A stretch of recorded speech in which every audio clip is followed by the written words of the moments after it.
ഒരു വർഷം 1.25 ലക്ഷം കോടി രൂപയിലും അധികം വരുമാനമുള്ള ലോകത്തിലെ തന്നെ ഏറ്റവും വലിയ അപകടമേറിയ ഒരു മയക്കുമരുന്ന് ഗ്രൂപ്പിനെ കുറിച്ച് നിങ്ങൾ കേട്ടിട്ടുണ്ടോ? അല്ലെങ്കിൽ ലോകത്തിലെ തന്നെ ഒട്ടുമിക്ക രാജ്യങ്ങളും ഭയപ്പെട്ടിരുന്ന ഒരു ഡ്രഗ് കാർട്ടലിനെ കുറിച്ച് നിങ്ങൾ കേട്ടിട്ടുണ്ടോ? പേര് സിനാലോവ കാർട്ടൽ. 1980കളിൽ മെക്സിക്കോയിലെ സിനാലോവ എന്ന ചെറിയ പ്രദേശത്ത് നിന്നായിരുന്നു ലോകമെമ്പാടും മയക്കുമരുന്ന് ഒഴുക്കാൻ പോകുന്ന ഈ ഒരു മയക്കുമരുന്ന് സാമ്രാജ്യത്തിന്റെ ആരംഭം. സിനാലോവ കാർട്ടലിന്റെ ആദ്യകാലങ്ങളിൽ മരിജുവനയും ഹെറോയിനുമായിരുന്നു അവര് ലോകമെമ്പാടും വ്യാപിപ്പിച്ചുകൊണ്ടിരുന്നത്. പക്ഷേ 1980കളിൽ മയക്കുമരുന്നിന്റെ തലതൊട്ടപ്പൻ എന്ന പേരിൽ അറിയപ്പെട്ടിരുന്ന എൽ ചാപ്പോ സിനാലോവ കാർട്ടലിന്റെ ഒരു ഭാഗമായതോടെ കൊക്കൈനും മെത്തുമെല്ലാം പല രാജ്യങ്ങളിലേക്കും ഒഴുകാൻ തുടങ്ങിയിട്ടുണ്ടായിരുന്നു. L മായോ സെമ്പാഡ, L ചാപ്പോ എന്നിവരെല്ലാം സിനാലോവ കാർട്ടലിന്റെ മുഖമുദ്രയായിരുന്നു.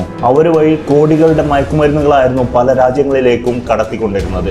ഏകദേശം ഒരു വർഷം സിനാലോവ കാർട്ടൽ എന്ന ഈ ഒരു മയക്കുമരുന്ന് സാമ്രാജ്യത്തിന്റെ വരുമാനം ഏകദേശം $15 ബില്യൺ അധികമായിരുന്നു. ഏകദേശം 1.25 ലക്ഷം കോടി രൂപയിലും അധികം. കടൽ വഴിയും എയറോപ്ലെയിനുകൾ വഴിയും അതുപോലെ ഭൂമിക്കടിയിൽ തുരങ്കം സൃഷ്ടിച്ചുകൊണ്ടുമൊക്കെയായിരുന്നു ഇവര് മറ്റു രാജ്യങ്ങളിലേക്ക് മയക്കുമരുന്നുകൾ കടത്തിക്കൊണ്ടിരുന്നത്. സിനാലോവ കാർട്ടലിന്റെ നിലനിൽപ്പിനുള്ള ഏറ്റവും വലിയ ആയുധമായിരുന്നു കൈക്കൂലി. അവർക്കെതിരെ നിൽക്കുന്ന ഏത് ഉദ്യോഗസ്ഥരെയും ഏത് നിയമങ്ങളെയും കോടികൾ കൊടുത്തുകൊണ്ട് അവർ സ്വന്തമാക്കിയിട്ടുണ്ടായിരുന്നു. പക്ഷേ 1980കളിലെ മയക്കുമരുന്ന് സാമ്രാജ്യം കൺട്രോൾ ചെയ്തിരുന്ന അഥവാ ഡ്രഗ് ലോഡായ എൽ ചാപ്പോയെ US സൂപ്പർമാക്സ് പ്രിസണിൽ അടച്ചതോടെ സിനാലോവ കാർട്ടലിന്റെ തകർച്ച ആരംഭിച്ചിട്ടുണ്ടായിരുന്നു. പിന്നീട് അങ്ങോട്ട് സിനാലോവ കാർട്ടൽ എന്ന വമ്പൻ സാമ്രാജ്യം ഭൂമിയിലേക്ക് പതിച്ചു വീഴുന്നതിന് മുന്നേ പല ഗവൺമെന്റുകളും ആയിരക്കണക്കിന് കുറ്റവാളികളുടെ ജീവൻ എടുക്കുകയായിരുന്നു. 500-ലധികം പേരെ ജയിലിൽ അടച്ചു. അതോടെ സിനാലോവ കാർട്ടൽ വെറും ഒരു ഓർമ്മയാവാൻ തുടങ്ങി. സിനാലോവ കാർട്ടൽ എന്ന വമ്പൻ മയക്കുമരുന്ന് സാമ്രാജ്യം ലോകത്തോട് വിളിച്ചു പറയുന്ന ഒരു സത്യമുണ്ട്. നമ്മൾ എത്ര വലിയ കോടികൾ തെറ്റായ വഴിയിലൂടെ ഉണ്ടാക്കിയാലും,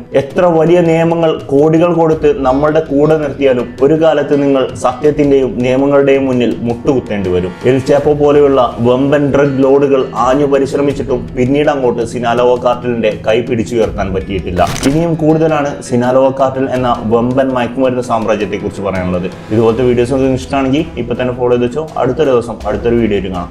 താങ്ക് യു.